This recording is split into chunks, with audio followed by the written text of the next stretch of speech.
One very clear moonlit night, Miss Agar was looking at the stars when she noticed something glittering on a leaf.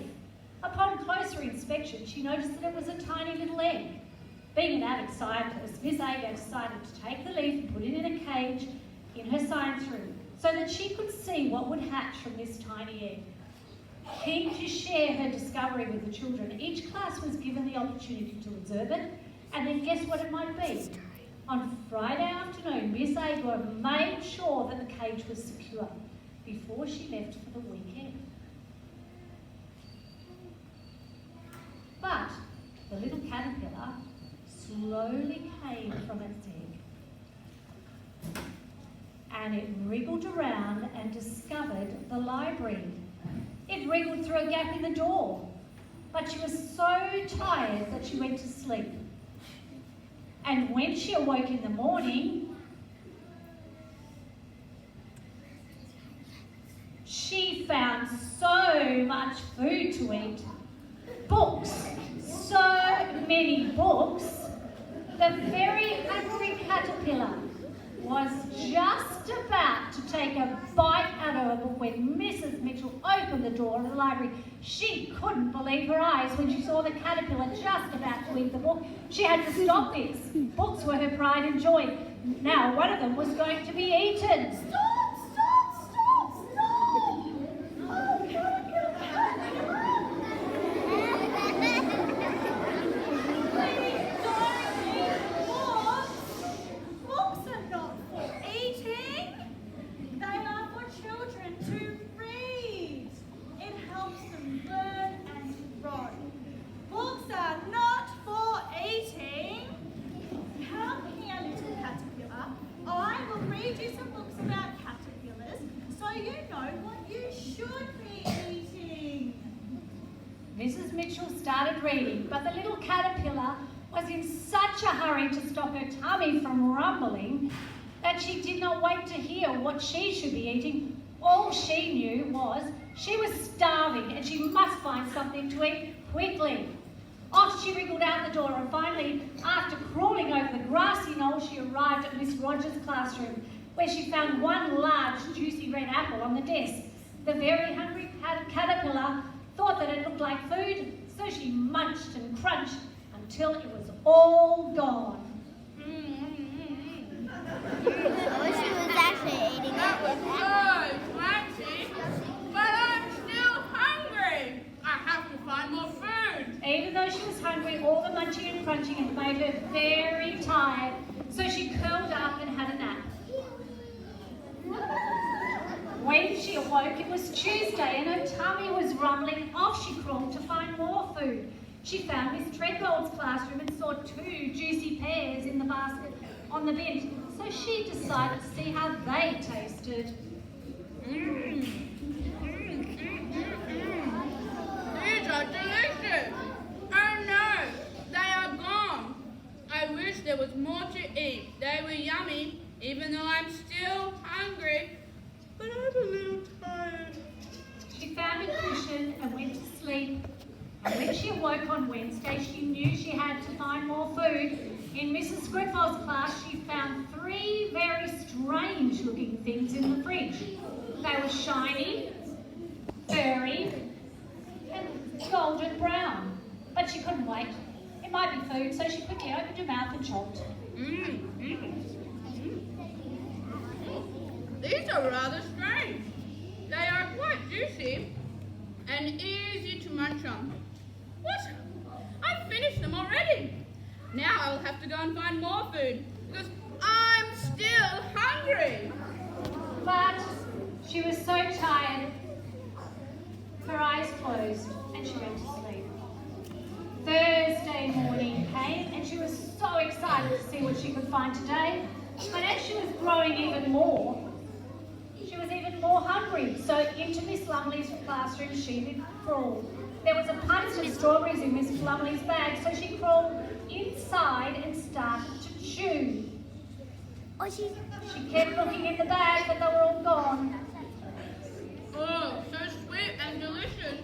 But they're all gone. But I'm still hungry.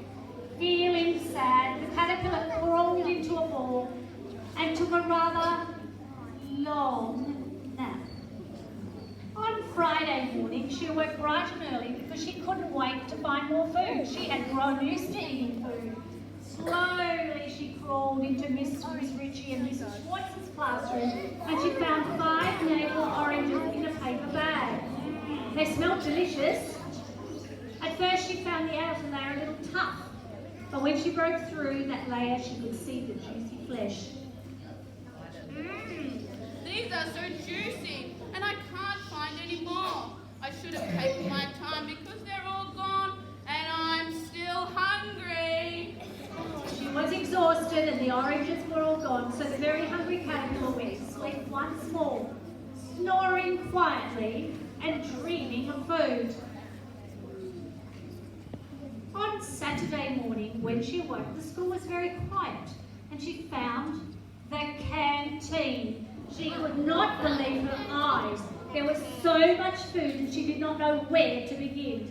She started to devour all the delicious food she could find, and finally she was so full that she fell asleep and slept all day Saturday and all day Sunday.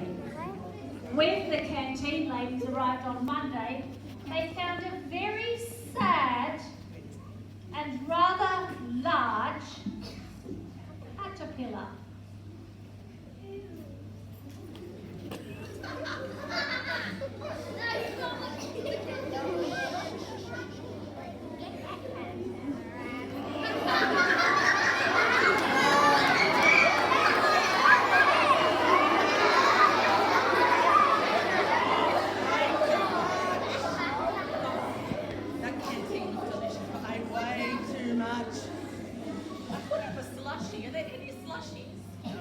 Don't give me any food. Don't give me any more food. Had way too much food. At that moment, Mrs. Mitchell heard the sobbing and quickly came to the rescue. I'm now sick.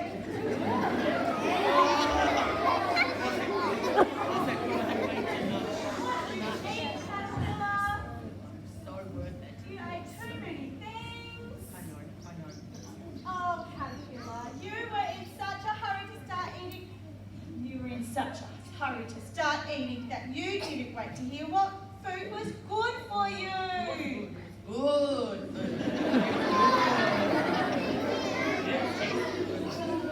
You look like you're very full when you're a bit sad. You look very different. You look very full. You ate lots and lots of food. I got a headache. No, big headache. Caterpillar, I told you, I would like you to listen very carefully. You need to eat some leaves. I don't eat green things. I don't eat anything green. I'm green. I can't eat green things.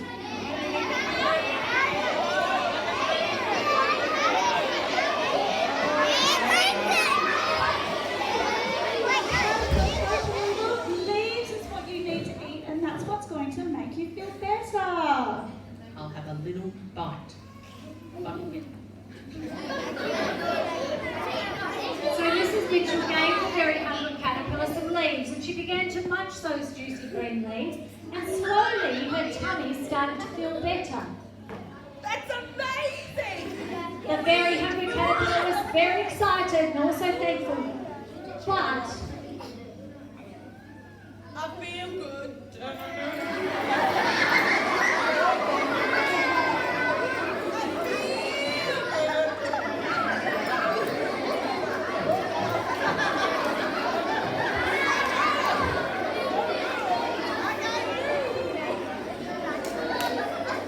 the very hungry caterpillar was very thankful. But she suddenly felt very tired and didn't know why. She looked at Mrs. Mitchell to see if she knew what was happening. Mrs. Mitchell read her another book. If you don't know what's happening, maybe we can find the information in a book. Let's have a look, Caterpillar. Now that you've finished eating, you need to make a chrysalis and go to sleep. Something exciting is going to happen to you in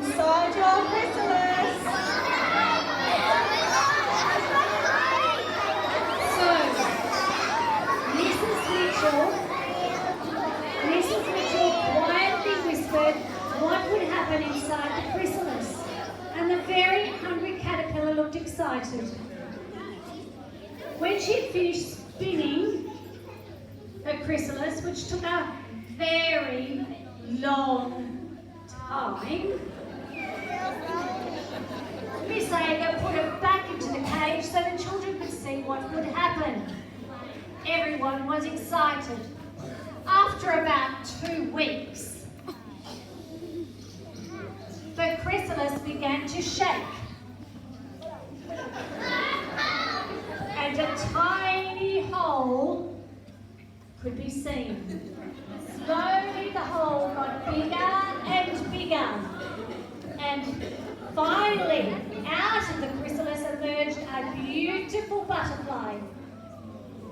She slowly dried her wings and then fluttered around the room so everyone admired how beautiful she was. She was not the very hungry caterpillar anymore. She was a beautiful butterfly.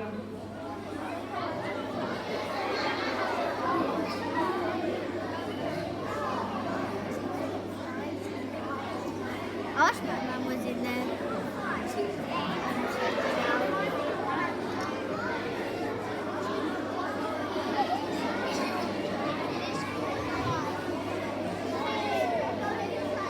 Right, can we have all the cast out?